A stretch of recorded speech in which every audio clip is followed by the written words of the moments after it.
आरक्षण ने देश को बर्बाद कर दिया और आरक्षण जो है वो घोड़े को बांधकर गधे को जिताने की परंपरा, या फिर आप समानता के विरोधी हो और अब तक एक भी प्रधानमंत्री आप लोगों ने बनने दिया नहीं। ये चीज़ आपको हजम नहीं हो रही। मंदिर का पुजारी बनने के लिए कभी कोई परीक्षा हुई?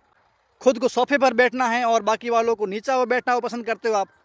सोशल मीडिया पर पिछले 2 दिनों से कुछ बहुत बड़े ज्ञानी लोगों ने आरक्षण के विरोध में आंदोलन चला रखा है कि आरक्षण को ख़त्म करो, हम इसके खिलाफ है। आरक्षण ने देश को बर्बाद कर दिया और आरक्षण जो है वो घोड़े को बांधकर गधे को जिताने की परंपरा है। अरे ज्ञान वीरों, तुम लोगों को ये तो कम से कम पता होगा कि भाई आरक्षण जो दिया गया था वो किस आधार पर दिया गया था। नीचे तबके के लोगों को अन्य जो लोग हैं उनके समान लाने के लिए आरक्षण दिया गया था। तो क्या समानता आ गई या फिर आप समानता के विरोधी हो? आज़ादी के इतने साल बीत जाने के बाद में सिर्फ SC/ST के 2 या 3 राष्ट्रपति बने हैं और अब तक एक भी प्रधानमंत्री आप लोगों ने बनने दिया नहीं। इसके अलावा चाहे IAS IPS की बात करें, वहाँ पर भी सिर्फ कुछ ही लोग IAS IPS बनते हैं। और ऐसे में आप लोग क्या कहते हो, अब आपके राष्ट्रपति बन गए, आपके IAS बन गए हैं, अब आप लोग हमारे समान आ गए हो, हमारे बराबर आ गए हो। हट! क्या इंडिया के अंदर जातिगत भेदभाव ख़त्म हो गया?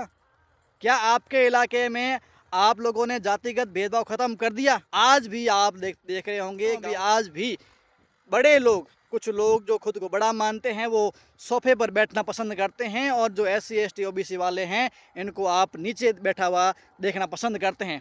ये है आपकी समानता, ये है आपका आसन हटाने का मुद्दा। आज भी घोड़ी पर बैठने के लिए SC/ST के लोग तरसते हैं, आप लोग उसका विरोध करते हो। जिस प्रकार की शिक्षा, जिस प्रकार की ट्रेनिंग्स वगैरह आप ले रहे हो, क्या ऐसी ट्रेनिंग्स, ऐसी शिक्षा SC/ST के लोगों को नसीब होती है? वे बेचारे सरकारी स्कूलों में, सरकारी कॉलेजों में पढ़कर, मेहनत करके आपके बराबर आने की कोशिश कर रहे हैं, लेकिन ये चीज़ आपको हजम नहीं हो रही। मंदिरों में कहाँ समानता है? मंदिर का पुजारी बनने के लिए कभी कोई परीक्षा हुई? उसमें जो ये रूढ़िवादी, जो पीढ़ीवादी परंपरा चल रही है, आपको दिखती नहीं है। वहाँ पर तो सिर्फ पंडित, जो जिस पंडित के घर में जन्म लेता है उसी को आप पंडित बनाओगे। बाकी वालों में योग्यता है नहीं क्या? बाकी वालों को मंत्र याद नहीं है क्या? बाकी वालों को वेदों का, पुराणों का, उपन्यासों का ज्ञान नहीं है क्या? और तुम लोग टेके हो बस सोशल मीडिया पर आरक्षण हटा दो, आरक्षण से देश बर्बाद हो रहा है।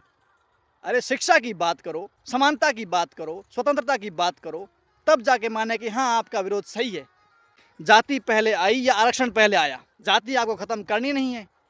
आप लोगों को उच्च श्रेणी का बना हुआ रहना है। SC/ST OBC से आपको हमेशा ऊपर रहना है और आप बातें कर रहे हो कि आरक्षण हटा दो।